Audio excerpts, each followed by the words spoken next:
All right, welcome to a special New Year's Eve version of Cooking with the Veteran live here on Facebook. Someone sent me a message and they said, what's the hardest part of doing this kind of show? And you would think it would be coming up with the meals that I'm going to cook, or cleaning after every meal, or all the editing I have to do, and those things can be difficult. But the hardest part is, after I set everything up, and saying that I'm going to come on at 12, I have like 10 minutes in which I'm just watching the clock, waiting to press the button and say start.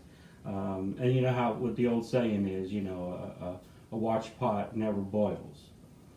So today I'm bringing you something very different, very unique.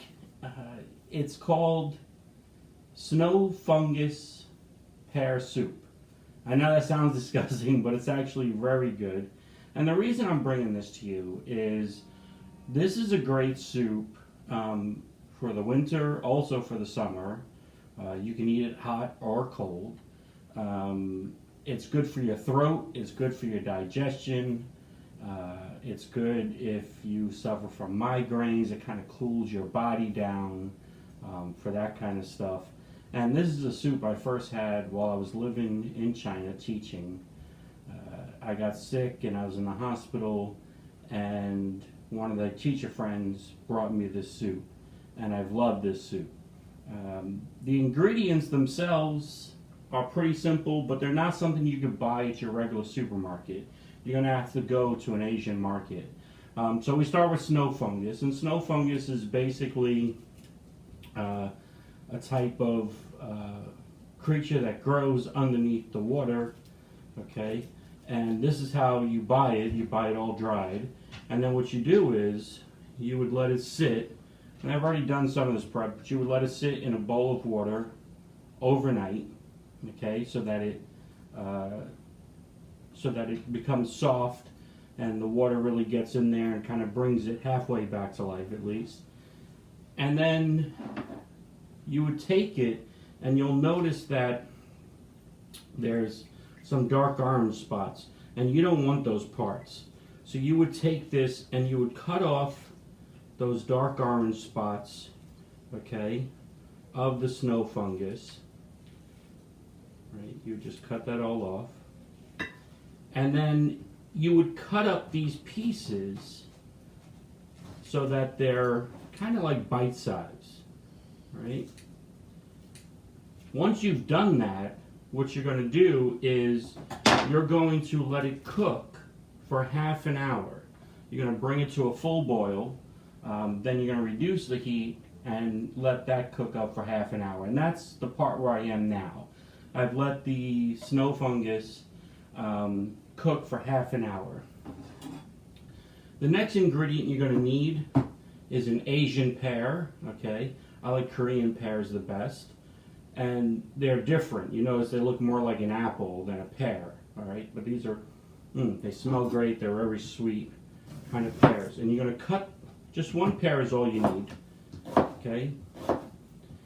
And the snow fungus, you only need like 1.5 of those. And you're going to cut them into little bite-sized pieces, and you're going to stick them into the water. Right. And you notice I'm leaving the skin on. You can peel the skin if you want. I am leaving the skin on. But I'm not going to put the core in like I do for some of my other stuff. Alright, so now I got in my pear into my soup. The other ingredients include goji berries. Alright, this is again another Asian thing, goji berries. And you're going to put, this is about 3 tablespoons of goji berries.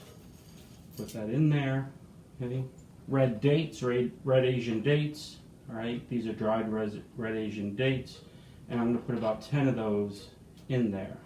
And then these rock crystal sugar.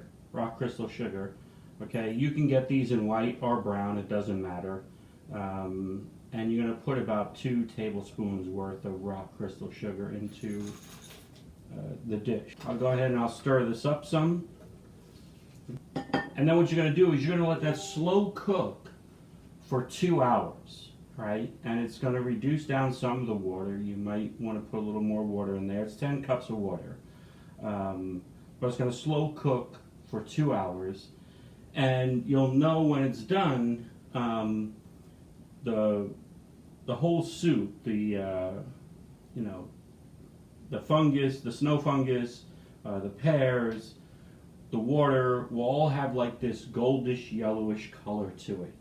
And that's the part when your soup is done. So like I said, this is a great soup if you have a sore throat, if you have an upset stomach, if you suffer from headaches. I cook this soup every once in a while and just have it, and I can keep it in my refrigerator like I said. You can have it cold or hot, it's up to you. Sometimes I'll reheat it a little bit and then I'll let it cool down and I'll drink the liquid and I'll eat the insides. So like I said, this is New Year's Eve. Even though it's not Friday, I am wearing my red shirt because I want to send my respects and my well wishes to all the troops overseas. I hope that you have a safe New Year's and that you have a safe and healthy return back to the United States. I want to thank you for joining us on another episode of Live Cooking with a Veteran. If there's something you'd like to see me cook or put together, go ahead and reach out to me. And as always, if you like our episodes, make sure that you like and share on the link on our YouTube page, as well as my Facebook page. And until I see you next time, hoorah.